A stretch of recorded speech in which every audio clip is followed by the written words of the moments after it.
My friends, it's a scary world out there. Around every corner, there might just be some frightening thing waiting in the shadows to jump out and get you. You know? Voltage spikes and transients, circuits that don't operate at your same voltage range, noise, ground loops. There are lots of bad guys lurking in dark places just waiting to wreak havoc on our nice little circuits. Sometimes you just need to isolate yourself. Hi, I'm Amelia Dalton, host of Chalk Talk. My guest today is Tony Partow from Maxim Integrated, and we're going to talk about isolation, keeping circuits and people protected from all of those stray coulombs lurking out there in the world. And before we get started, don't forget to click that link. There you can find out more information about digital isolators from Maxim Integrated. Hi, Tony. Thank you so much for joining me today. Hey, Amelia. Thank you for having me today. Okay, so we're here to talk about isolation. But before we dive into the details, why do we need to isolate in the first place? Well, that's an excellent question, Amelia. Let me tell you why we need to isolate. Let's talk about 3 reasons. Top and number 1 reason is safety. So a lot of the equipment that require isolation generally plug into a high voltage source, for example, the wall outlet. So see this picture at the top? You see the guy on the left, he looks a little bit nervous. Yeah. You don't want to be that guy, do you? No. Okay, you want to be the guy on the right, nice and cool, right? Of course. Okay, so that's one reason to keep people safe from high voltages such as 110 volts and 220 volts. Second reason could be for functional and operational reasons. So here I'm showing a diagram of a high voltage motor that runs off of 220 volts AC, and we need to detect the current that flows through the windings of that motor. So in that case, an ADC is used for that application, and the ADC runs off of typically 3.3 volts or 5 volt low voltages. Okay. So in order to get the readings from the ADC, we need to isolate that from the high voltage motor and then transfer that data into a low voltage microcontroller. Does that make sense? Absolutely. Okay, and the third reason, last but not least, is to provide robust communications between equipment. So a lot of times, for example, on factory floors, you have long, very long cables connecting equipment across the factory floor. So in this case, I'm showing a long ground line, for example, and you're going to have a drop across that ground line. You're going to have ground loops. One way to break those ground loops is to use an isolator in between. And another reason is typically a lot of these environments are extremely noisy, and by providing isolation between the noisy side and the low voltage controller side, you can isolate that noise from affecting your low voltage equipment. Very cool. Okay, so I understand there are a lot of different ways to do isolation. Walk me through some of the various technologies that are involved. Yeah, that's absolutely right, Amelia. So the first and foremost technology that's been in use for many, many years is optical isolation. Many people are already familiar with this technology. You basically use light from an LED to transmit signal across an isolation barrier. This isolation barrier is usually just a transparent piece of plastic, polyamide, or silicone, which acts as the isolation barrier but allows light to transmit through it. And the LED, like I said, is a transmitter, and on the other side of the polyamide or silicone is just a simple photodetector to receive the signal from the LED. Okay. The second technology, again, that's been in use for many, many years is a simple transformer. So when you have a transformer that you plug into a wall, to, let's say, take your 110 volts AC signal down to 12 volts to charge your laptop, for example, it typically uses a transformer. So you have a magnetic core, which is a metal core, and then you have 2 completely separate windings on that core. So there's absolutely no electrical connection between the primary and the secondary side. So you basically have total isolation between the 2 sides of that transformer. Okay, that makes sense. Now, finally, the newest technology that's been in the market for about 10 to 15 years now is what we call digital isolation. So with digital isolation, we've basically taken the same isolation technology and put it on a piece of silicon or on a chip. And there's 2 ways to do this. One is a transformer or inductive-based technology where the coils are actually planar and on the piece of silicon, on the chip itself. And the magnetic field is used as a means of communication across that barrier, the isolation barrier. And then second technology is capacitive-based. So in this case, a semiconductor material such as silicon dioxide or polyamide is used as the isolation barrier, and the electrical field is a means of communication across that barrier. Okay, so what then do you guys do? Yeah, so Maxim actually has spent a lot of time to develop their own proprietary in-house capacitive technology. So again, like I said, in this case, you have 2 pieces of conductor. In between, you have a silicon dioxide dielectric, which acts as your isolation barrier between those 2 conductors. But what Maxim has done is to optimize this technology for maximum robustness. All right. So, Tony, what's so cool about digital isolation? Haven't optocouplers been working just fine for a while? That's absolutely true, Amelia. I'm glad you asked that question. So it's true that optocouplers have been in use for many, many years. On the other hand, they do have some limitations which most designers are actually familiar with, and they have to over-design to accommodate those limitations. Okay. So one of those, for example, is long-term reliability. Everybody that uses optocoupler knows that the LED actually degrades after many hours of usage and also at elevated temperatures. And that's actually reflected in what's called a current transfer ratio degradation. So if you look at the plot that I show on this slide, on the vertical axis, you see a current transfer ratio degradation in percentage, and on the x-axis, you see time or number of hours of usage. So the higher the current that's flowing through the LED, the more severe that degradation is going to be as a function of time. So you can see multiple lines plotted here at different currents going through the LED. And for example, if I take the top line that shows IF equals 100 milliamps, which is a very high level of current, you can see that after about 50,000 hours of usage, you can get up to 50% degradation in the current transfer ratio of the optocoupler. So that's one of the major limitations of optocouplers that designers have to over-design for initially to make sure that the equipment will operate within spec during the lifetime of the equipment. But with digital isolation, the lifetime is very long and there's absolutely no degradation over time and usage. Nice. Okay, so can you give me a specific example with maybe a Maxim part? Sure, absolutely. So let's jump to this slide where I'm actually comparing one of our Max 1493X family of devices, in this case the Max 1493F AWE. This is our fastest digital isolator rated at 150 megabits per second data rate, and I'm comparing this to a commercial optocoupler that's available on the market. Typically these days the fastest you can get is somewhere around 50 megabits per second, maybe a little bit higher than that. But keep in mind that as the speed of the optocoupler goes up, typically the price of the coupler dramatically increases as well. So in this case, let's look at some of the parameters. So data rate, like I said, in this case, 150 megabits per second for Maxim versus 50 megabits per second for this particular optocoupler. Propagation delay maximum for the Maxim device is spec'd at 7.4 nanoseconds. For the optocoupler, 22 nanoseconds. Amelia, you can see that that's almost 3 times slower. Yeah.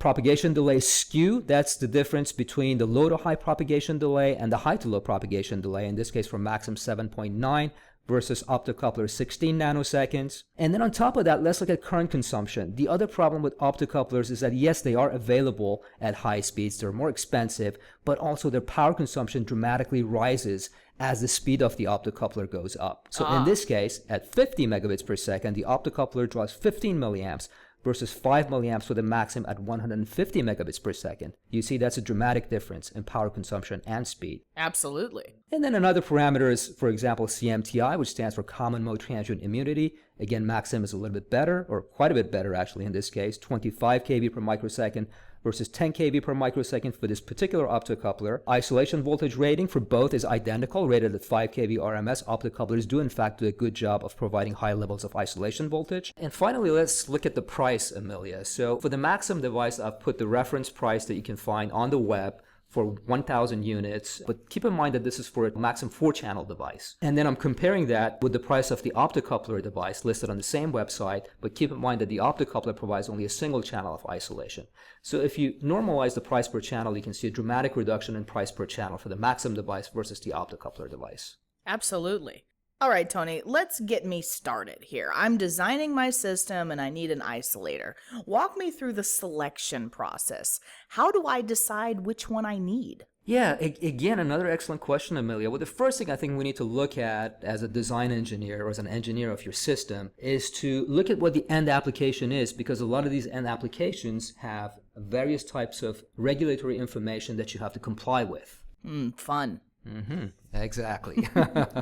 So let's list some of these standards. The main standardization bodies that are based internationally that actually govern these equipment safety standards are typically IEC, the International Electrotechnical Commission, UL, United Laboratories, which is based in the USA, CSA, which is a Canadian version of UL, VDE is based in Germany, and CNCA is the Asian version of the same organization based in China. Okay. Now, let's talk about the specific equipment level standards that are put out, for example, by IEC. So I've listed some of these here. This is not meant to be comprehensive, but it's some of the most popular ones that we run into. Okay. IEC 61010, this specifically governs measurement, control on lab equipment. So that's typically industrial type equipment, industrial automation equipment. IEC 60601, that typically governs medical equipment like defibrillators, heart rate monitors, and so on and so forth. Okay. IEC 60950, which governs information technology equipment. That will be your computer, for example, our laptops. And finally, IEC 60065, which concerns audiovisual equipment, for example, your television that you have in your house. Okay, Sure. so all of these have their own specific safety and standard regulatory standards to comply with. Note that these are all system level standards. Now we also have some component level standards. For example, the UL 1577 is a common one that's been in place for certifying optocouplers for many years, but it's also used for digital isolation as well. Okay. VDE 0884-10 is another one that's based in Germany, also used for both optocouplers and digital isolators. And there are some other ones as well, but these are the two top most important ones for digital isolation. So now let's take a look at how Maxim actually lists this information in their data sheet. So if you're selecting an isolator from Maxim, where do you look for these types of information? Yeah. So in the data sheet, what you want to look for is to find a table called the Safety Regulatory Approvals. That's what I'm showing on this slide here. Okay. And this is basically listing all the approvals that we've gotten from the various organizations that I mentioned in the previous slide. For example, UL, CUL, which is the Canadian UL, equivalent to CSA, and VDE, for example, in this case. And then at the bottom, or right after that table, we'll see a table named the IEC installation testing. And in this one, we've actually referenced the specific system level standards that we've certified our isolators to. Okay, Tony, that's quite enough of that regulatory business.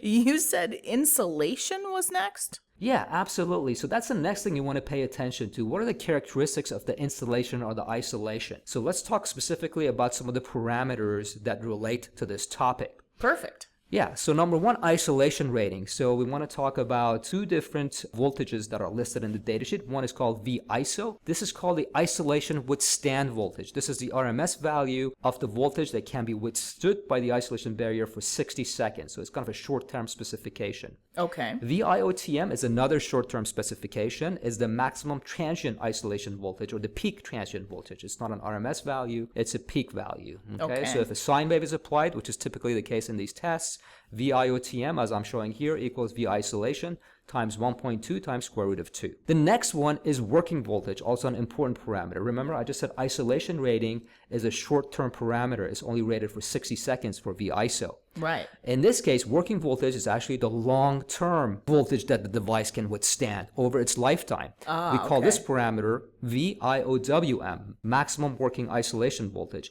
And related to that is VIORM, maximum repetitive peak isolation voltage. And as you can see, those two parameters are related to one another with the equation below. For a sine wave, which again is typically how these devices are tested, VIORM equals VIOWM times square root of 2. Just basic engineering stuff. Remember, Amelia? Yes, I think. Okay.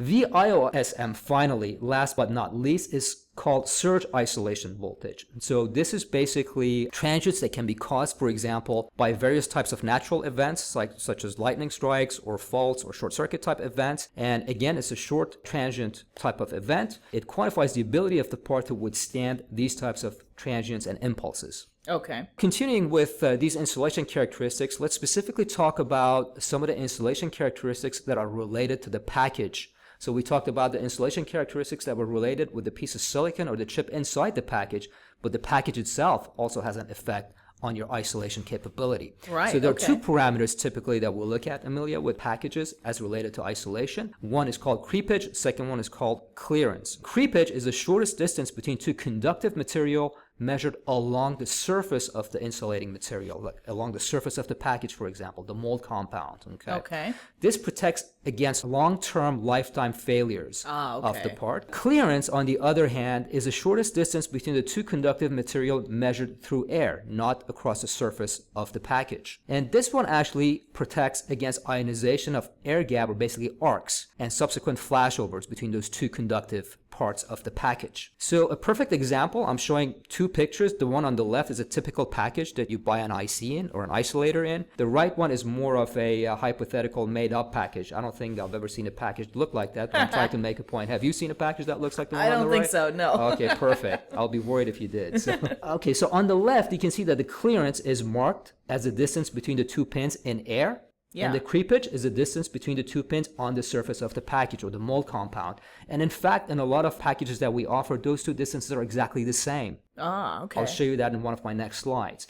But on the exaggerated picture on the right, I'm showing a case where this is not necessarily true. So you can see that the clearance is the dotted black and white line between the two pins or conductors going in air, and the creepage is going across the surface of that brown looking mold compound. And clearly those two distances are not the same. They're quite different. Yeah. So could you give me a specific example with a Maxim part, and maybe have a data sheet that could help me out here? Yeah, absolutely. So in this slide, we're looking at a portion of our Maxim's data sheet. What you see here is a table that's called specifically labeled insulation characteristics. The three parameters we just talked about, working voltage, isolation rating, clearance, and creepage, are marked up on this table. Okay, so I was paying attention. I think the next thing was packages, right, Tony? Yeah, absolutely. So let's specifically talk about Maxim isolation packages and what are some of the creepage and clearances that we talked about being so important about these isolation devices.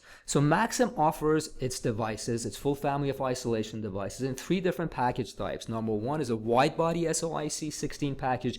This gives you the largest creepage and clearance at 8 millimeters each. Okay. So this is for very high voltage applications, for example, for reinforced isolation. If you need 5 kV of isolation, this is typically the package to go with. Second variety is narrow body SOIC 16. It's just a narrower version of the wide body, and this one offers 4 millimeters of creepage and clearance. And then finally, the newest addition to our family of isolators are packaged in the smallest package you can put these in, which is a QSOP 16. And these offer you a little bit less creepage and clearance, rated at a little bit lower isolation voltage. The creepage and clearance on the QSOP packages are rated at 3.5 millimeters minimum. Okay.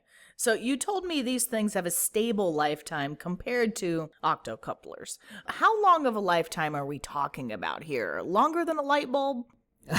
I hope so, Amelia. So that's a very good question. So on this next slide, I'm showing some measurement data that's been extrapolated to estimate the lifetime of a digital isolator. One thing to keep in mind is that generally digital isolations have not been around for 30 or 40 years, but they're governed by very well-known theories. And so what you do is that you take measurements of lifetime to failures at very high voltages, and then you extrapolate that to get overall lifetime of the device at lower voltages. Okay. So that's exactly what I'm showing here. On the x-axis, you see the voltage in RMS, VRMS, and on the vertical axis is a logarithmic scale showing the time to failure of the device. Okay. So you can see that the red dots, the red and blue dots are actual data points that we've measured. And then on the left side of the plot is the extrapolated portion of the data. And in this particular case, you can see that we're estimating the lifetime of our devices to be 42 years at the rated working voltage, which is 848 volts RMS. It's the working voltage that is specified in the data sheet, and our estimated lifetime for that is 42 years. So you can see that that's much, much longer than a typical light bulb.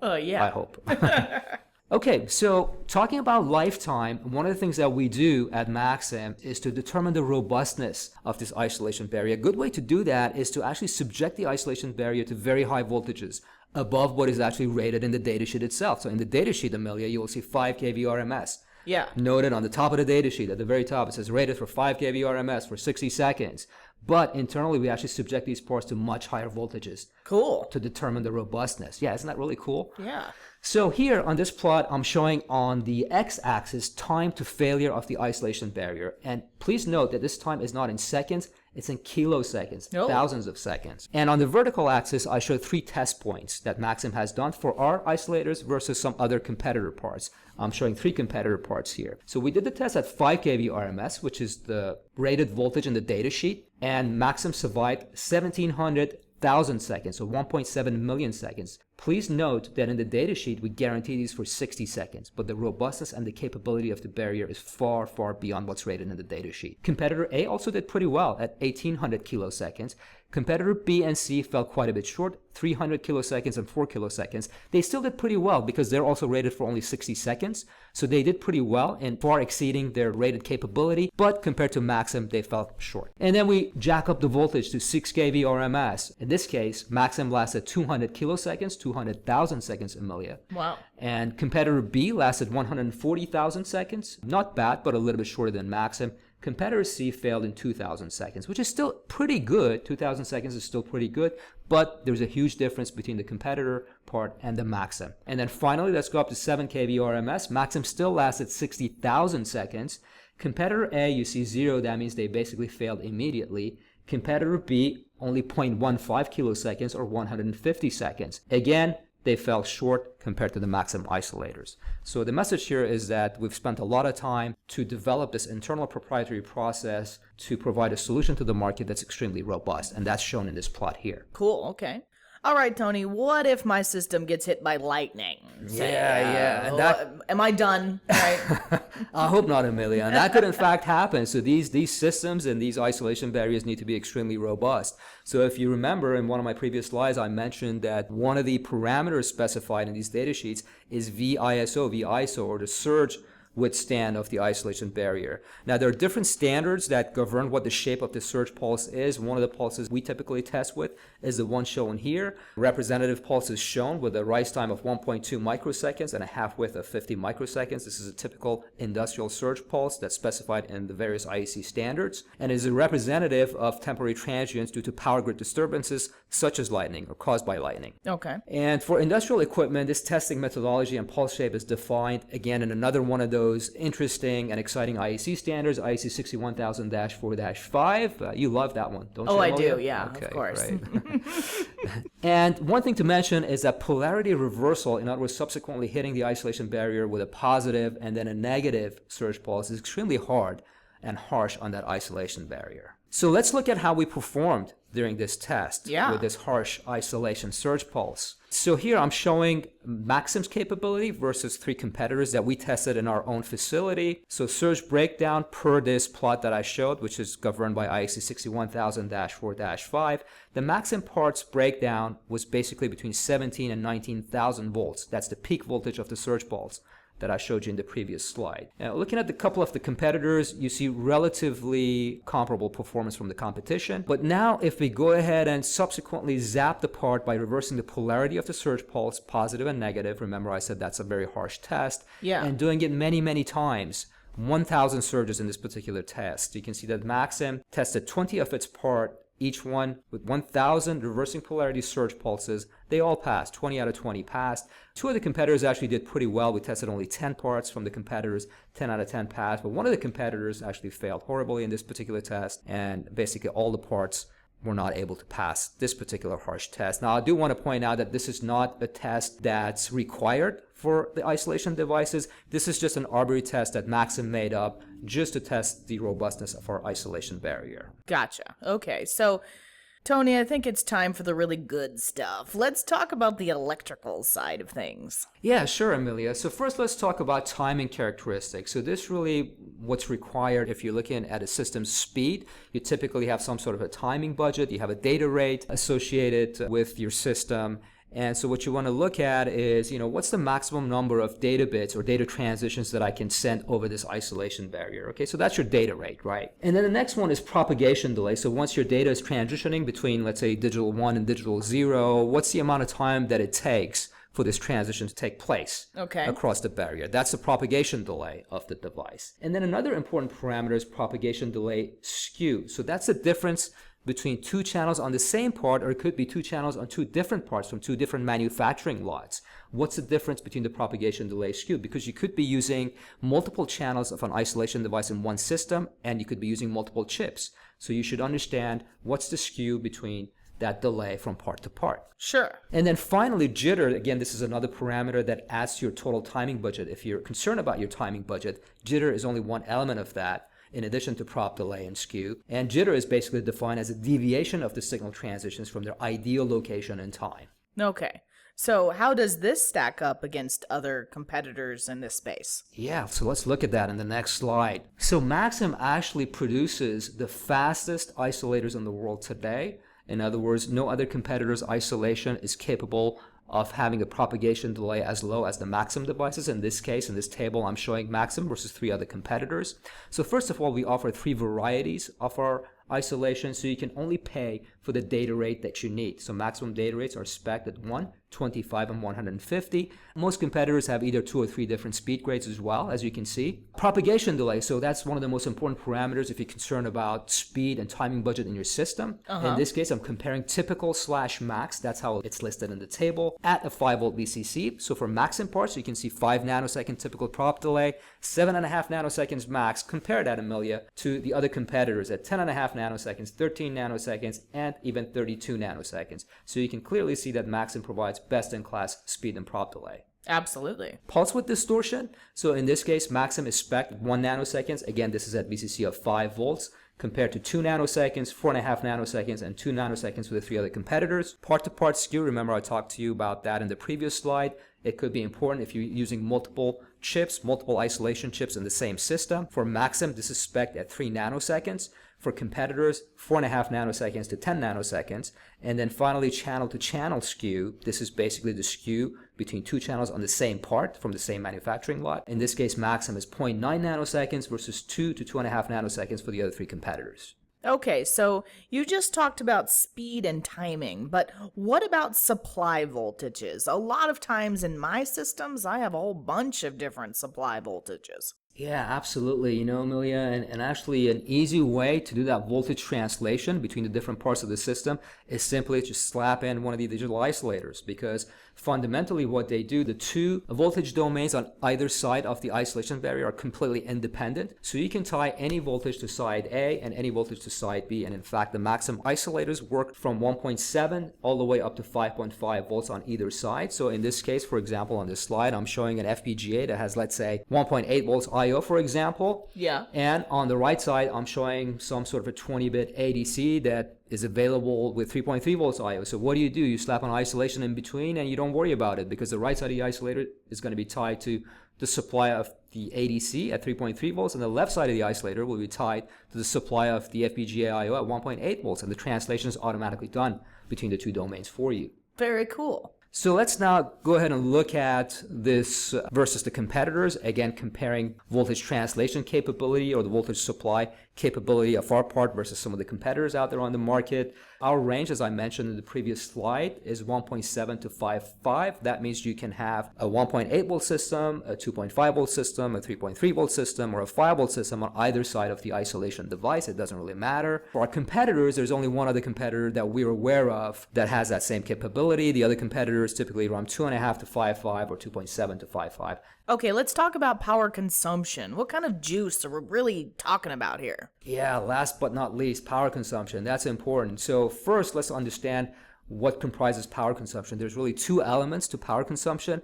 One is the static or the quiescent power that the part draws. That means that's the power that you have to supply to our isolators without even any data transitions on either side of the isolation barrier. Okay. Yeah. So that's called static or quiescent power to the chip. Now, this typically is dependent on the technology used. It is capacitive, inductive. It's also very circuit dependent. Okay. So you're going to see a lot of variation going from one manufacturer to the next manufacturer. Even between different parts from the same manufacturer, you could see wide variations in this current. Second one is the dynamic. Now, what does that mean? So that's the amount of power that you need to charge and discharge whatever capacitance you have tied to the output pins. And typically, that's just parasitic capacitance of your PCB, let's say, and the package of the part. Now, this one is simply governed by theory. It's just simple physics, and it's basically the same for all parts, all competitors. It doesn't really change. Okay. So now in this plot, I want to show the power consumption of Maxim. Let's compare that to some of the competitors out on the market. Beautiful blue colors, 2 shown on this plot, are the Maxim's digital isolators.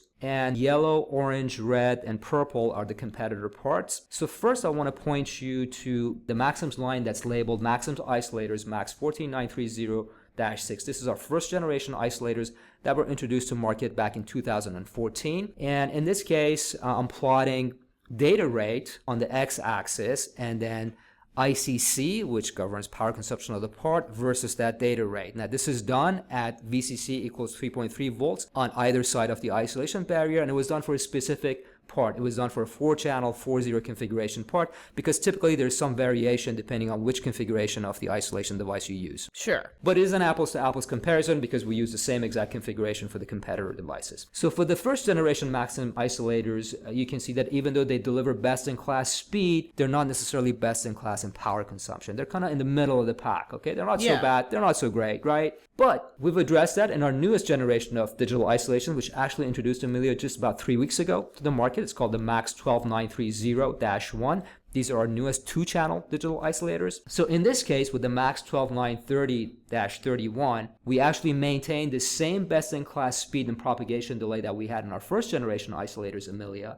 But on the other hand, we've actually optimized the power consumption to be the lowest of all that's available on the market. Cool. Isn't that impressive? Yeah, very. All right. So this has been quite a bit to cover today. Tony, can you recap your main points for me? Yeah, be glad to, Amelia. So let's summarize everything we talked about today. What's so cool about Maxim isolators? So I've kind of divided this little plot into 2 sections. So you'll see the 3 top bars represent Maxim's first generation isolators, Max 14930 through -6, which were introduced back in 2014. So if I compare that to some of the technologies available today in digital isolation from our competitors, we get 20% less propagation delay, 50% less pulse width distortion, and 45% lower jitter. Now, if we compare our newest generation devices, Max 12930-1, which were just introduced to market a few weeks ago, we add to those benefits 20% less power consumption than the next best competitor on the market. Very cool. All right, Tony, I think that's all I have time for today. Thank you so much for joining me. Thank you, Amelia. It was a pleasure talking to you. Before we go, you didn't forget to click that link, did you? There you can find out more information about digital isolators from Maxim Integrated. For Chalk Talks, I'm Amelia Dalton from eejournal.com. For more Chalk Talks, head on over to EE Journal's On Demand section or check out YouTube, keyword EE Journal.